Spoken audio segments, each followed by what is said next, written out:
आणि आता पाहूयात लोकसभेचा आखाडा। शरद पवार उद्या स्नेहभोजनासाठी येतील। माझ्याबाबत जनताच काय ते ठरवेल, धैर्यशील मोहिते पाटलांची प्रतिक्रिया। दुआओं में याद रखना असं म्हणत डायलॉगबाजी सुद्धा। उद्या माढ्यासह सोलापूरच्या राजकारणाचं समीकरण बदलणार। मोहितेंच्या शिवरत्न बंगल्यावर शरद पवार, सुशीलकुमार शिंदे, विजयसिंह मोहिते पाटील एकत्र येणार। धैर्यशील मोहितेंचा उद्या शरद पवार गटामध्ये प्रवेश।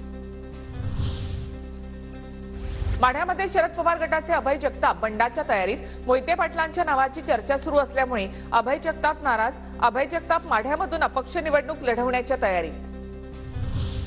माढ्यामध्ये भाजपला अजून एक धक्का बसण्याची शक्यता। आमदार रणजितसिंह मोहिते पाटील सुद्धा पवार गटाच्या वाटेवर असल्याची चर्चा। आमदारकीचा राजीनामा देण्याची ही तयारी, सूत्रांची माहिती। माढ्याचे महाविकास आघाडीचे संभाव्य उमेदवार धैर्यशील मोहिते पाटील यांच्या वाढदिवसाच्या निमित्तानं समर्थकांची मोठी गर्दी। निवडणुकीमध्ये विजय आमचाच, धैर्यशील यांच्या पत्नी शीतलादेवी यांनी दिल्या शुभेच्छा।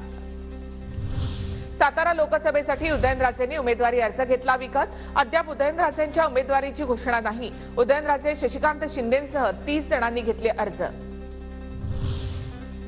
वर्षा गायकवाड दिल्लीला रवाना, पक्षश्रेष्ठींची घेणार भेट। वर्षा गायकवाड, अमीन पटेल, असलम शेख सुद्धा सोबत। दक्षिण मध्य मुंबई मतदारसंघातून त्या इच्छुक। वर्षा गायकवाड नाना पटोले यांच्यावर नाराज होत्या। मोदींचं इंजिन पॉवरफुल, विकासाकडे चालते। राहुल गांधी, उद्धव ठाकरे, लालू, स्टॅलिन, ममता प्रत्येक जण स्वतःला इंजिन समजतात। देवेंद्र फडणवीस यांचं वक्तव्य। आमचं सरकार आल्यास अग्निवीर योजना आम्ही बंद करणार। गरीब महिलांना वार्षिक 1 लाख रुपये भत्ता देणार। राहुल गांधी यांची भंडाऱ्यामधून घोषणा।